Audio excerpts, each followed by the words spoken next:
বেশি প্রয়োজনীয়তা বললে সবাই আমাকে শত্রু মনে করে, কারণ সবাই দেখছে যে ইদানিং আমি কাজগুলো করছি তার মধ্যে হিরোই নাই। তো সবাই ভাবছে যে কি ব্যাপার, আমি হিরো ছাড়া কাজ কিভাবে স্টার্ট করছি এবং কিভাবে শেষ করছি। তো আবার যখন হিরোদের সাথে কাজ করি তো প্রমোশন আবার হিরোদেরকেও পাওয়া যায় না ঠিকঠাক করে। তো আমি কাজ করতে এসেও নানা ধরনের মানে এভাবে আমার বলা উচিত না, সবাই এমনিতেই আমাকে একটু শত্রুতা বেশি করে। তারপর কেন জানি না, আমার মনে হয় যে আসলে কাজটাকে আমরা ফোকাস করি এবং সেটা হোক ওই যে এখন কি করবো, লেহেঙ্গা পরে খালি নাচানাচি করলে তো আসলে হয় না। দিন শেষে আমরা একটা বেঁচে থাকার মতো একটা কাজ চাই, একটা জায়গা চাই, সেখান থেকে ওই ক্যারেক্টারটা বেশি ইম্পর্টেন্ট, চরিত্রটা ইম্পর্টেন্ট। সেখানে যখন আপনি চরিত্রকে বেশি ফোকাস করতে যাবেন তো ওই নারীকেন্দ্রিক ব্যাপারটাই চলে আসে, কারণ তো আমি নারী।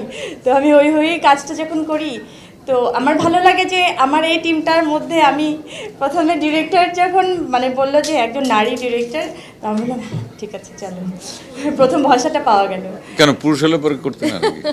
না, বললো যে তুলনামূলকভাবে তো অনেক কম হচ্ছে তাই না। এবং রবীন্দ্রনাথের আমরা ভাইয়া যখন বলছিলাম আমি রবীন্দ্রনাথের গল্পই করিনি, আমি খুব অবাক হচ্ছিলাম, কারণ আমি মুখিয়েছিলাম সারা জীবন যে আমি কবে, সবাই জিজ্ঞেস করছিলেন না যে আমার এখানে অনেক মানে সাংবাদিকরা আছেন, তারা কিন্তু অনেকবারই আমাকে এই কোশ্চেনটা করেছেন যে আপনার পছন্দের একটা চরিত্র বলেন যেটা আপনি এখনো করেননি। তো আমি কিন্তু বলেইছি যে আমার রবীন্দ্রনাথের কোনো একটা সুন্দর একটা চরিত্র করার জন্য। তো আমার জীবনের এরকম একটা আকাঙ্ক্ষা ছিল যে কবে আমি চরিত্রটা করতে পারবো, সেখানে দেখছি ভাইয়াও করে নাই। বাবা শোনা হয়ে গেল। এই আত্মতৃপ্তিটা আসলে আমরা এই কাজটাকে একদম ঢেলে করতে চাই। দেখা যাক কতটুকু তৃপ্তি আমরা পাই এবং আপনাদেরকে দিতে পারি ইনশাআল্লাহ। আপনারা দোয়া করবেন, আমরা পুরোটাই যথাযথভাবে চেষ্টা করব। সবাই যে আমাকে গল্প নিয়ে জিজ্ঞেস করতেছে, গল্প কিন্তু গল্পের জায়গায় এখনো ঠিকঠাক হবে বলছে। অনেক কাজ আছে, আমি যাই শুটিংটা শেষ করে এসে বলে দিব না।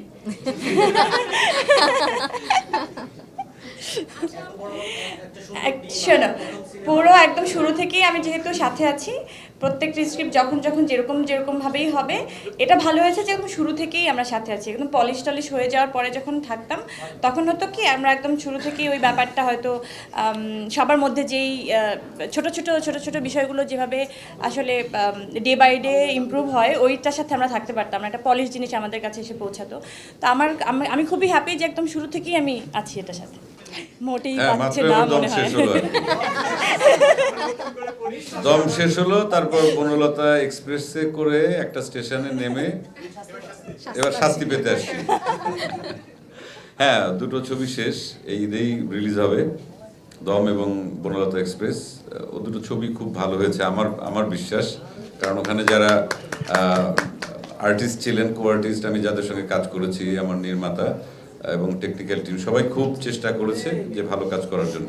তবে একটা কথা আমাদের বিশ্বাস করতেই হবে, আমরা অন্য কোন দিকে কতটুকু আমরা এগিয়েছি সেটা আমরা জানি না, এটা প্রশ্ন সাপেক্ষ, কিন্তু সিনেমা, ওটিটি এগুলোতে কিন্তু আমরা অনেক দূরে গিয়েছি। এবং এটার পেছনেও কিন্তু আমি যে বারবারই বলছি, আমাদের দর্শক, আমাদের প্রডিউসার, আমাদের ডিরেক্টর, আমাদের কলাকুশলী, আমাদের অভিনেতা অভিনেত্রী, সর্বোপরি আপনারা যারা আমাদের সবসময় সাথে থাকে। আমার সাথে কি হচ্ছে, আমি লিফটে উঠতে আপনারা দেখছিলেন যে হাসাহাসি করছিলাম, আমরা খুবই মানে মজা করতেই আফসোসের একটা কথা বলছিলাম যে একটা মানে যুগ পার হয়ে যাচ্ছে একদম, মানে হয় না লাইনটাই বললাম যে ভাইয়া বুড়া বয়সে এসে আমাদের কাজ হচ্ছে। তো ভাই আমাদেরকে তাকালে না আমার জন্য বলছি, এটা আমি আমাকে বললাম। না আসলে তো মানে হয় না যে ওই টিনেজ বয়সটা তো আসলে আমরা সবাই পার করে আসছি। এখনো আমি জানি না মনের মধ্যে টিনেজ থাকলে কি হবে, আসলে আমরা তো বয়সের মধ্যে দিয়ে যেতে হচ্ছে, যাব। তো আমি জানি না, হয়তো এভাবেই লেখা ছিল আমাদের, এভাবে একটা কাজ হবে, কিন্তু আমি চাই এই কাজটা অনেক ভালো হোক, অনেক বেস্ট হোক, সবাই অনেক পছন্দ করেন। এই যে বললাম পুরো টিমের সাথে আজকে যেভাবে আমি যুক্ত হচ্ছি, আজকে থেকে যাত্রা শুরু হচ্ছে, আপনাদের সবাইকে সাক্ষী রেখে যাত্রাটা শুরু করতে পারছি আরো স্ট্রংলি। হ্যাঁ, আপনারা দোয়া করবেন।